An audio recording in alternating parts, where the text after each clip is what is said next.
Hello, hello. We're just going live on Instagram as well.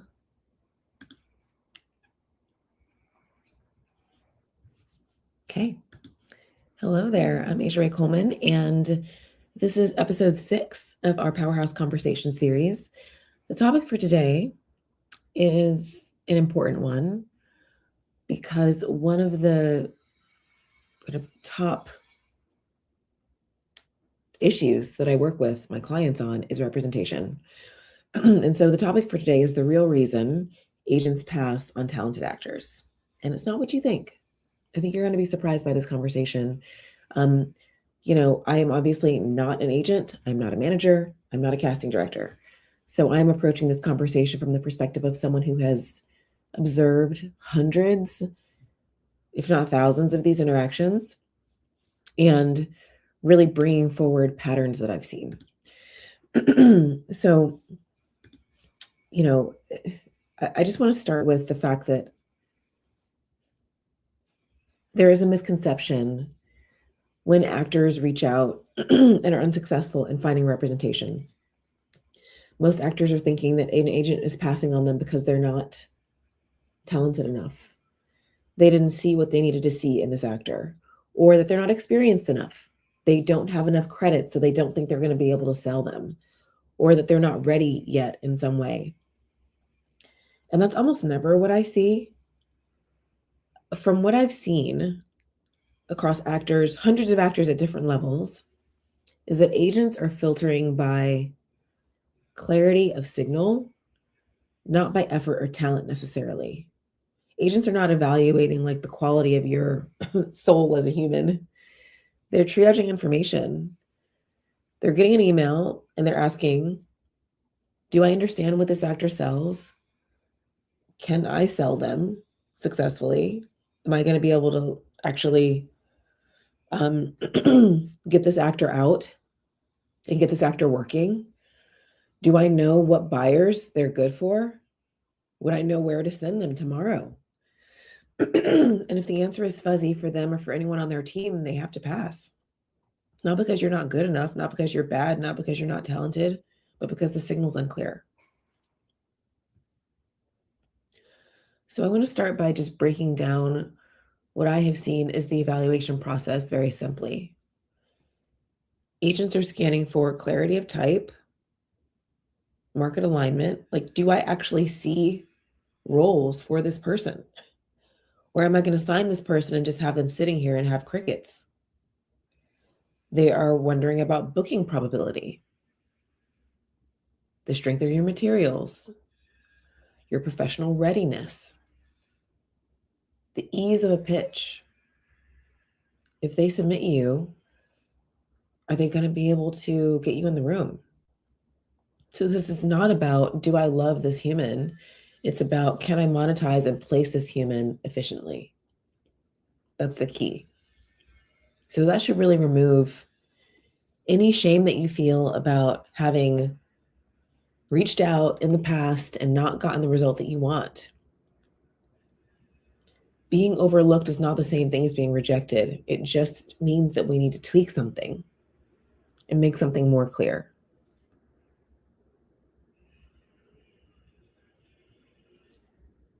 Now, part of the reason why I'm talking about this today is because there are two things that actors always say they want when they start working with me.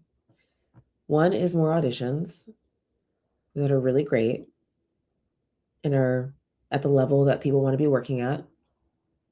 And the other is great representation. And the myth of just needing an agent to fix your career, just needing a good manager, just needing an agent, is just that. It's a myth. It's not really grounded in reality, and it's the wrong starting point. And the reason for that is that a representative just amplifies what's already there, what's already clear.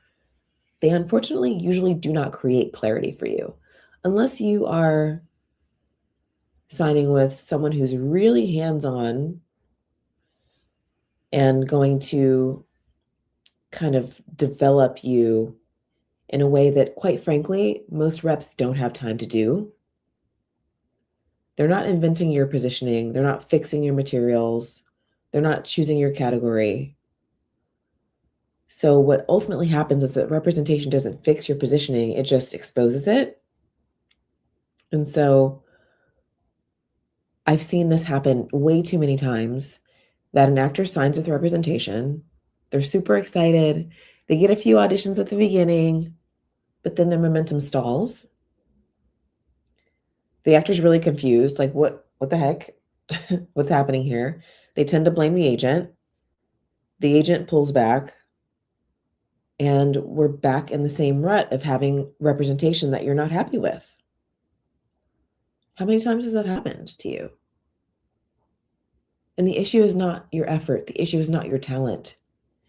It's just unclear leverage.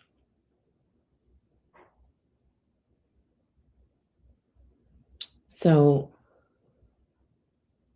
here's the big mistake that I want to really drill down on here, is that we as actors, we want to have the potential to play all the things.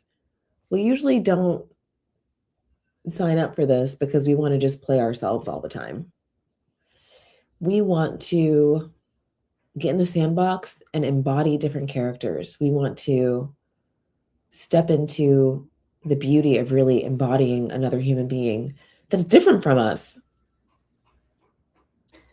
And so we get locked into this obsession with potential, with what you can play, and we start to lose really specific clarity. One of my acting teachers called this your first circle of casting. It's that place where the market instantly knows where to place you.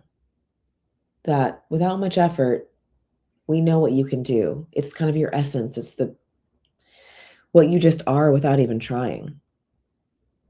And as you're getting your footing, as you're getting momentum, as you're starting your career, as you're really getting to the place where you're known and a known entity, this is a really useful thing to know. It's really, really essential, because agents sign clarity, not possibility. So if I have actor A who has this amazing range, across drama and comedy, and they have a great resume, but their materials feel a little general, even though they're good, actor B is going to win all the time. Actor B with a specific brand and obvious casting lanes and a very clear tone, and their materials reinforce one idea or a couple of really clear ideas. Actor B is just going to convert faster. Probably not more talented, but more legible. And so I want to now kind of outline what I believe agents need to instantly understand about you so that you can make sure you have this. And all of this is from my success path. It's called Booked by Design. It's what I work with my clients on. Okay. So if an agent looked at you or looked at your email or your materials, your actor's access or your reel, whatever you have for them for 60 seconds, they should know, number one, how you would easily be cast. What shows do you live on? Where can they really see you? What roles could be like just complete slam dunks for you? What emotional temperature do you carry? Okay. Are you a total badass, or are you a more vulnerable, like, there are so many different ways to look at this. I find contrasts are really helpful. But they should know that. They should also understand kind of the level that you're working at in the market right now. Are you working at the co-star level, the guest star level? Do you have series regular energy? Are you more indie stuff? Are you great for procedurals? Are you great for dramas? What's happening? Then we need proof that you can actually do it. So we need clips that match that lane that you're in. We need headshots that reinforce it so that when they submit you, they have materials to actually send. We need a resume that supports it, even if it's stuff that is not super recognizable, right? And then here is where we can really help you stand out, and that is in your professional stability. Are you a professional who really understands how the industry works, who really kind of has their stuff together, who is building relationships on their own, who is consistent, who shows up, who does the things they say they're going to do, who's coachable, who's emotionally regulated, who's ready?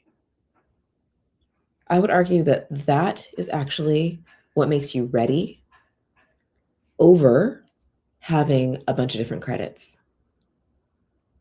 An agent can do anything with an actor who has that professional stability angle.